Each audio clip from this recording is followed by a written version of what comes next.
Hello, everyone. I just want to say before I start that my YouTube channel got hacked, so I had to restart a new one. And I'm also looking to put content on other platforms, just in case YouTube doesn't work out really. But that's kind of why you don't see my channel anymore. It's unfortunate that it happened, and I've been dealing with like scammers and other things for a while, and then just some people accessing my stuff. Like if I had my Facebook page hacked a couple of times, and now it's happened to my YouTube channel. So I'm looking at other platforms as well, just because it's not just wrestling reviews. It's a lot of films that I've done and other projects that they're still allowing me to download and have access to, but I really need to make sure that my work is protected, my legacy is protected. So with that said, I watched AEW Dynamite last night, and I do want to say that unfortunately I fell asleep like during the show. I think that something in it made me fall asleep, and I was also like a bit depressed because of what happened. And I do want to also mention that I did feel that the show was very, very predictable. I think that sometimes when you have matches, and it's like with AEW, I think every match that you watch, you really look at it and you're like, you know what? I know who's going to win, and that kind of takes the fun out of AEW. I think that sometimes they need to say, okay, we're going to have 6 matches tonight. We need to, make sure that some of the people that should win actually don't win. And that can be actually beneficial because you gotta subvert expectations. And sometimes when you have a direction that people don't expect, sometimes surprises can be good. For example, when when became the international champion, beating John Moxley, a lot of people said that's good for him really, but then they didn't do anything with that. So sometimes surprises or subverting expectations is actually good. That's what AEW I feel needs. Otherwise, it's like what somebody said, you're watching just predictable matches with predictable finishes with but just in a longer duration.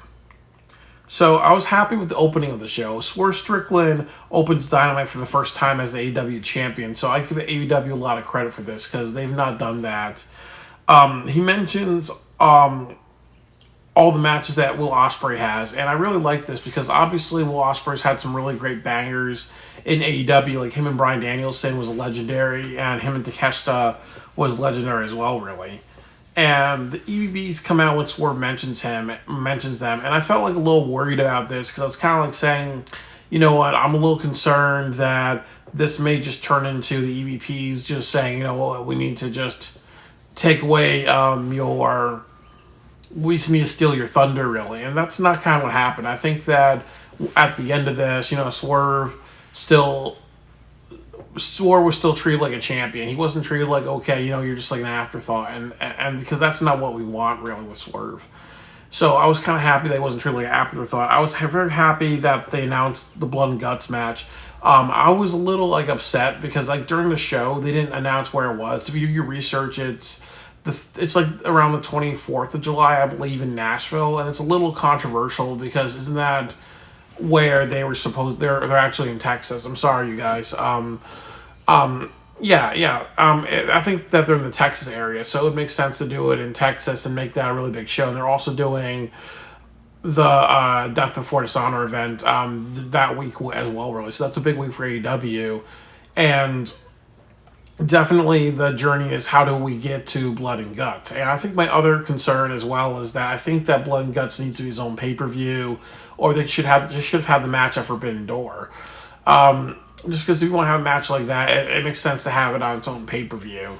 But it looks like it's going to be the EVPs versus 5 people on AEW's roster, and Swerve may be in it. And if he's in that match, there is a concern that that's another hint that they may take the title off him this weekend, or maybe there's going to be a screw job where he's going to lose the title at Forbidden Door. I was actually not happy because what happens next is Christopher Daniels comes out, and now he's like the assistant manager. He's actually kind of like the voice for Tony Khan. So here's a couple of things that I respect Christopher Daniels. I think he is a legend. Middle finger to TNA Wrestling because they should have made him TNA champion. So middle finger to them. And also they did that thing too where Jeff Hardy was champion, but he couldn't go over to Europe because of issues. And they wouldn't even put the title on Christopher Daniels like that month or whatever. They kind of had it on a champion that couldn't even go on the European tour. So, like again, middle finger to TNA for that, because Christopher Daniels deserved to be the TNA champion.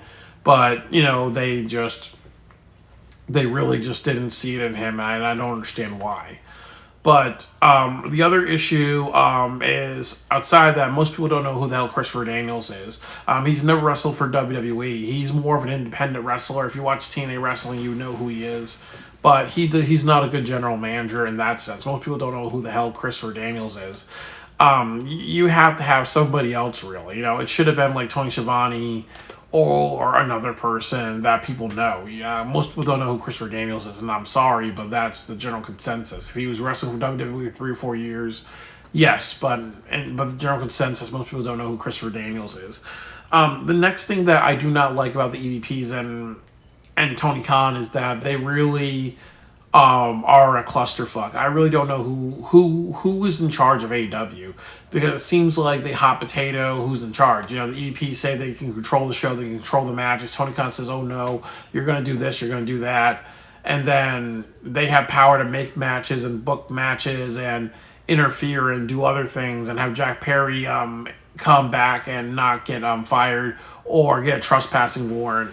And then Tony makes booking and says you can't give him the title when they anoint him the TNT title. So they have to really make sense of all this. I think that honestly what they should do is say, like, every pay-per-view there should be a match between somebody Tony picks and somebody that the EVPs pick, and whoever wins gets power, and they make decisions from that point until the next AEW show. Or they should say something that even though they're EVPs, Tony still has their contracts.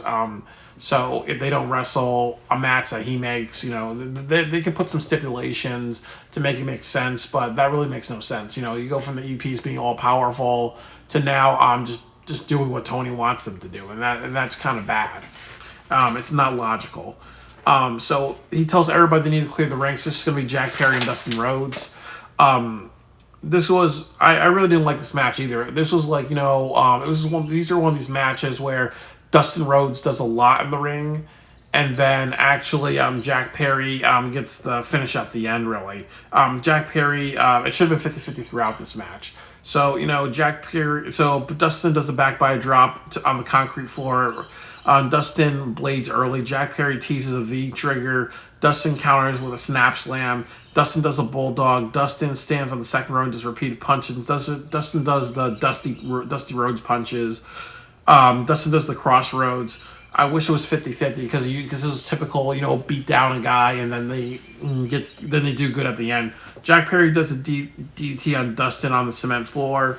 And then also Jack Perry hits him with a low blow. Jack Perry hits him with a running knee. And he wins the match. I was thinking that Jack Perry should honestly use the GTS or even the Anaconda device. He needs to use some of CM Punk's move to kind of really rile the people up. But again, it was very, very predictable. Very predictable. So that's not good, because obviously if you're going to have a match, you need to actually make sure you subvert expectations. So I just, we know how these matches go. You know that Jack Perry's going to win. What would happen if you had Dustin Rhodes win, and then when he won, the EPs have a stipulation that you can have a match, and he did the same thing where Jack Perry faces the winner when they're all worn out of the ladder match. You can kind of had some surprises. The next match was Orange Cassidy, Kyle Fletcher, Mark Briscoe versus Takeshita.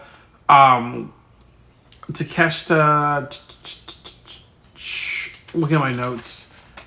Takeshita, Roderick Strong, and Kyle Fletcher.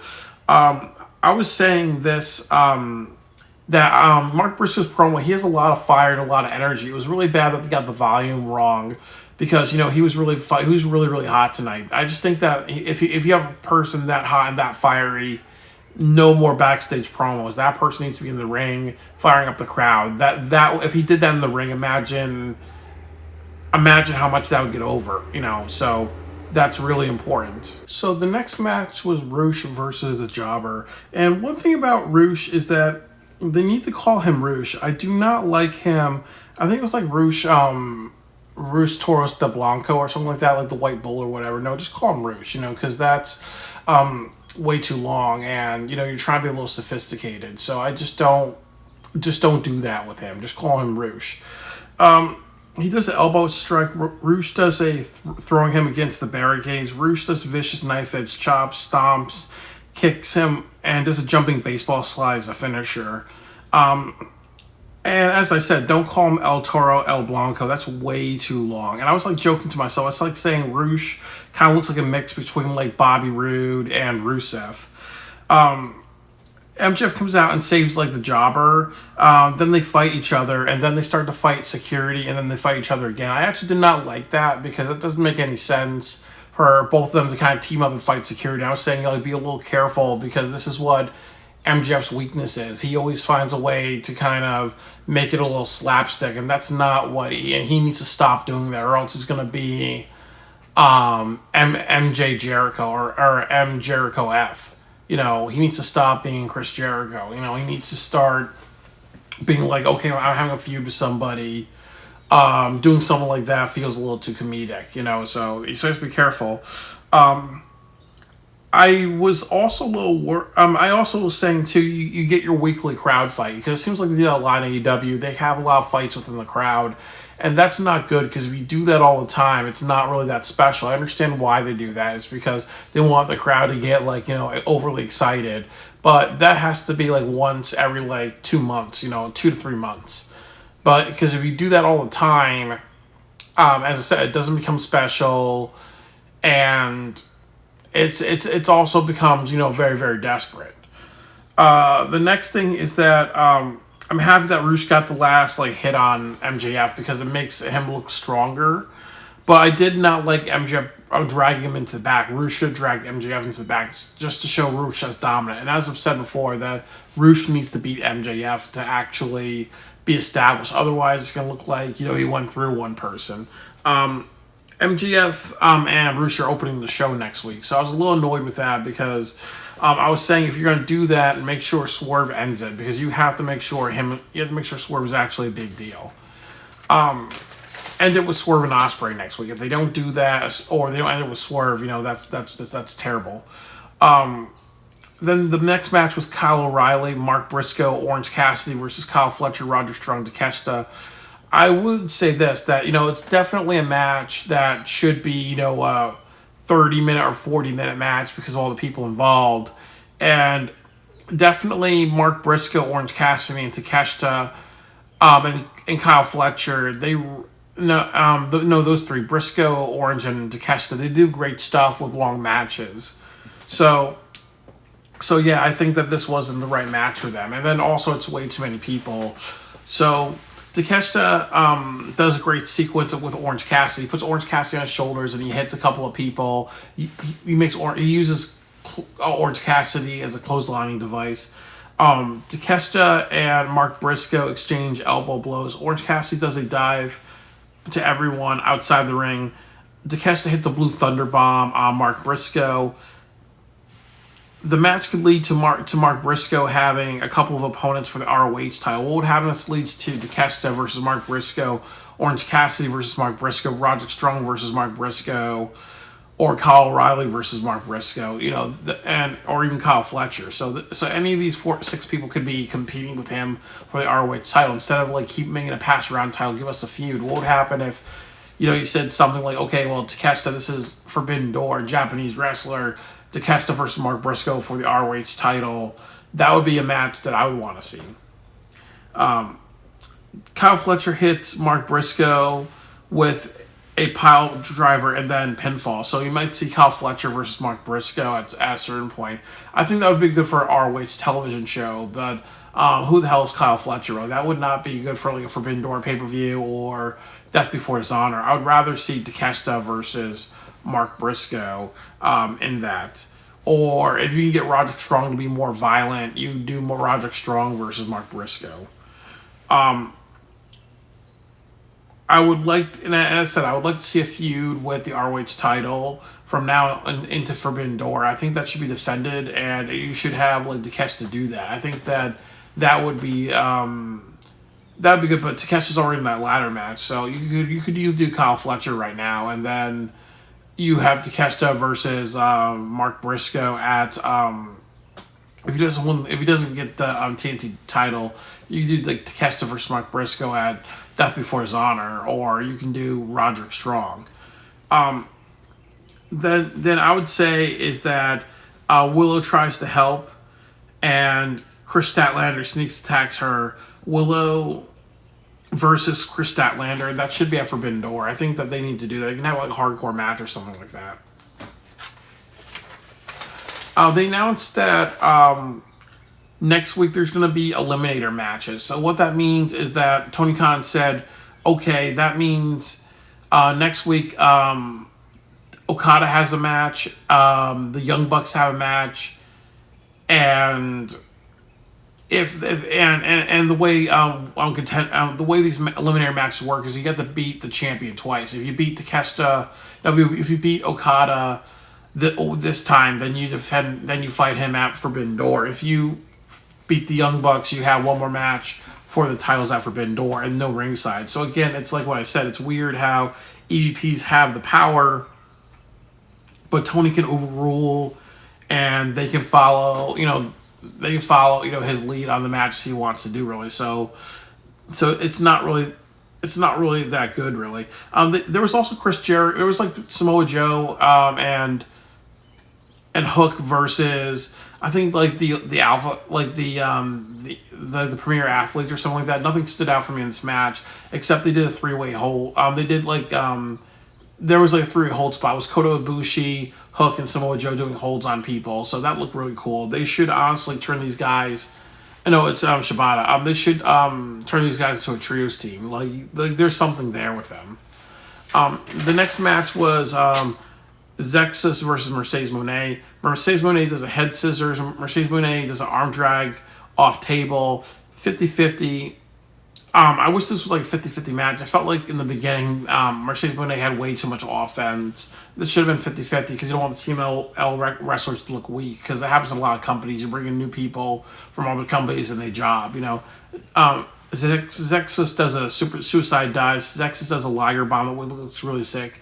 Mercedes Moné does a sunset flip, which looked really awesome. And Mercedes Moné does a meteor off the top rope. And Mercedes Moné also does the Three Amigos, which was awesome. So I really like how we're seeing her be athletic. I really like seeing her do spots like the sunset flip. Obviously, Mercedes Moné is going to win. The next thing was there's a Mina Shirakawa and Mariah May promo. I really appreciate this promo because it really establishes who Mina Shirakawa is. She is a model, and then she's also somebody who is formidable. But the problem is that she's had a bunch of matches on ROH, and I think she's lost a bunch of matches. So it is kind of like a little weird that she's in the spot, really.